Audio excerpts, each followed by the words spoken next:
America के बाद UK में भी धोखा ही हो गया है जेलेंस्की के साथ। जानेंगे क्या हुआ है यहाँ पर। तो वहीं दूसरी तरफ भारत ने अब चाइना के खिलाफ एक बड़ा फैसला लिया है। जियोपॉलिटिक्स में बहुत कुछ चल रहा है, हमेशा की तरह जानने को मिलेगा बहुत कुछ। आइए जानते हैं इन खबरों को विस्तार से। डोनाल्ड ट्रंप और जेलेंस्की के बीच में जिस तरीके के झगड़े हुए और उस झगड़े के बाद चीजें बदलती हुई नजर आ रही है। डोनाल्ड ट्रंप की नीतियों ने अमेरिका को लेकर सहयोगियों के विश्वास को हिला दिया है। डोनाल्ड ट्रंप एक तरह से फिरौती लेकर सुरक्षा देने की बात कर रहे हैं। उन्होंने यूरोपीय देशों को अपनी रक्षा करने के लिए खुद कहा है। उन्होंने फ्रांस के राष्ट्रपति इमैनुअल मैक्रोन और ब्रिटिश प्रधानमंत्री कीर स्टारमर को व्हाइट हाउस में अकेला महसूस कराया। अगर इन दोनों नेताओं ने डिप्लोमेटिक अनुभव से काम नहीं लिया होता तो शायद जेलेंस्की के साथ जो हुआ वही हो उनके साथ भी हो सकता था। ट्रंप के फैसलों ने जियोपॉलिटिक्स में भूचाल ला दिया है। फ्रांस और जर्मनी के बीच परमाणु हथियारों के ट्रांसफर की बात चल रही है, जिसके तहत फ्रांस अपने परमाणु हथियार जर्मनी में तैनात करेगा।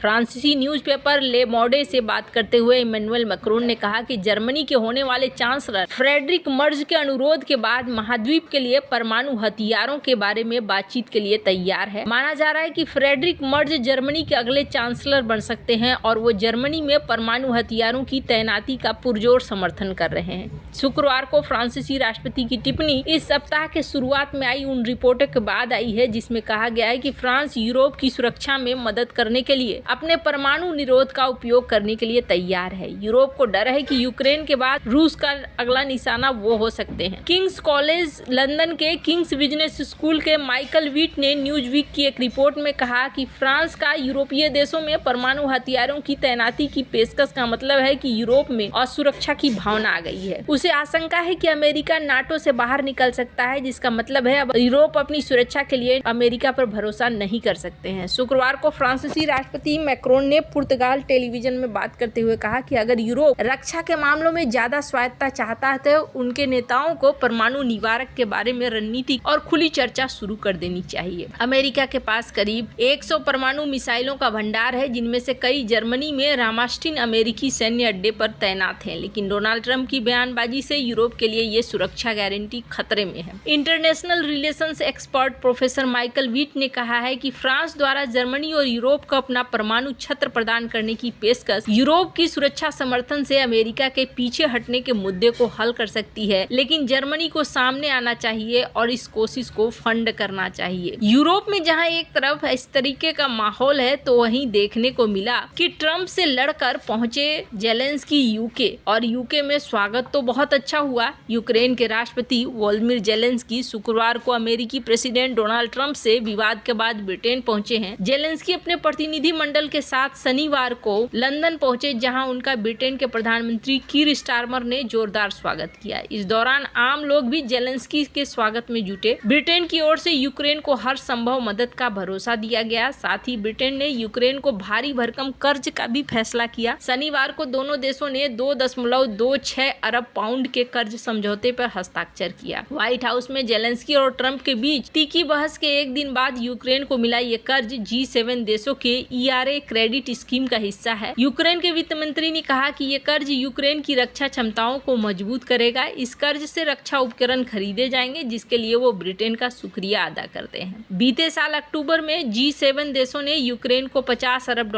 कर्ज देने का वादा किया था। इसमें अमेरिका ने $20 अरब देने की बात कही थी। फ्रांस, जर्मनी, इटली ने मिलकर 20 अरब देने का वादा किया था। कनाडा ने 3, जापान ने 3, ब्रिटेन ने 2.8 अरब डॉलर देने की बात कही थी। वोलोदिमीर जेलेंस्की का ब्रिटेन में शाही स्वागत हुआ। ब्रिटेन के किंग चार्ल्स ने शनिवार को जेलेंस्की के साथ सैंडिंगडम में आधिकारिक मुलाकात की। स्टारमर ने जेलेंस्की के लंदन पहुंचने पर उनसे कहा कि आपको पूरे यूनाइटेड किंगडम में पूरा समर्थन मिला हुआ है। हम आपके और यूक्रेन के साथ मजबूती से खड़े हैं। इस दौरान जेलेंस्की ने स्टारमर से कहा कि मुझे खुशी है कि हमारे ऐसे दोस्त हैं। ब्रिटेन के पीएम स्टारमर ने घोषणा की कि ब्रिटेन रविवार को यूरोपीय नेताओं का एक शिखर सम्मेलन भी आयोजित करेगा। इसका मकसद रूस यूक्रेन युद्ध को खत्म करना और यूरोपीय रक्षा को मजबूत करना है। ब्रिटेन युद्ध के दौरान यूक्रेन के सबसे मजबूत सहयोगियों में से एक रहा है। इसी साल जनवरी में स्टारमर और जेलेंस्की ने कीव में अपनी बैठक के दौरान 100 साल के साझेदारी पर हस्ताक्षर भी किए हैं। लेकिन कहा जा रहा है कि क्या ये भी एक बेवकूफाना वाला कदम है, इसलिए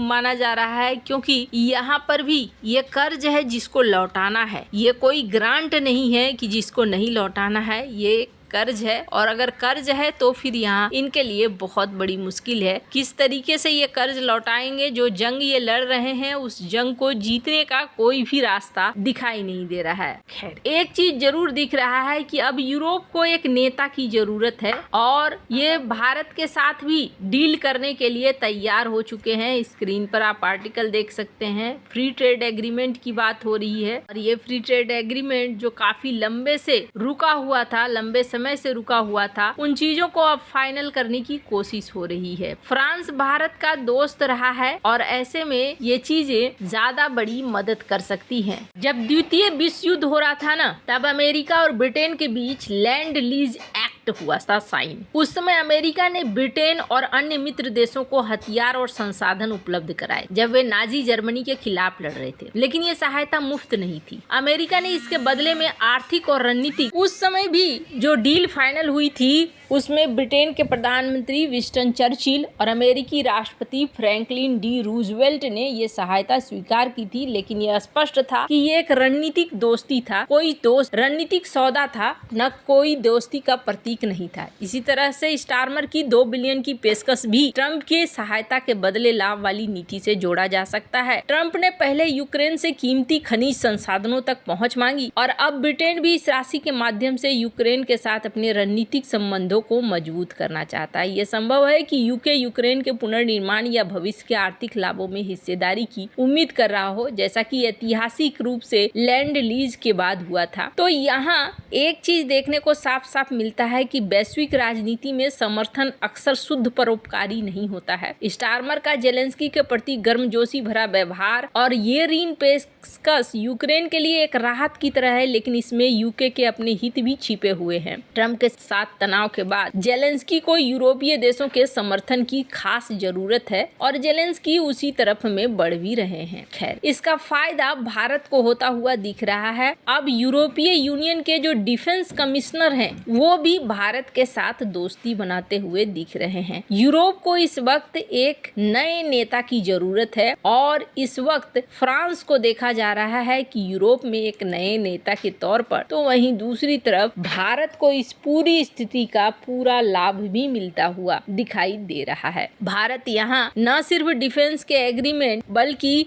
जिस आर्थिक तौर पर पिछले 16-17 सालों से इंतजार कर रहा था भारत एंट्री लेने के लिए, वो भी अब भारत के लिए आसान होता जाएगा। वैसे कुबिलियस जो कि भारत के रक्षा मंत्री से यहाँ पर मिले, यहाँ पर इन्होंने कहा कि हम साथ मिलकर काम करेंगे और को प्रोड्यूस करेंगे बहुत सारी चीजों को, जिसकी वजह से हम एक दूसरे के लिए काम के हो सकते हैं। वैसे यूरोप तो पहले कभी काम का नहीं रहा है, लेकिन इतना जरूर दिख रहा है कि भारत एक महत्वपूर्ण शक्ति के रूप में उभर रहा है और अब ये चाहते हैं कि शक्ति संतुलन के लिए भारत के साथ आकर खड़े हो जाएं। वैसे आपको क्या लगता है, इन सब मामले में आपकी क्या राय है, कमेंट कर जरूर बताएं। जल्द मिलते हैं अगले वीडियो में नई खबर के साथ।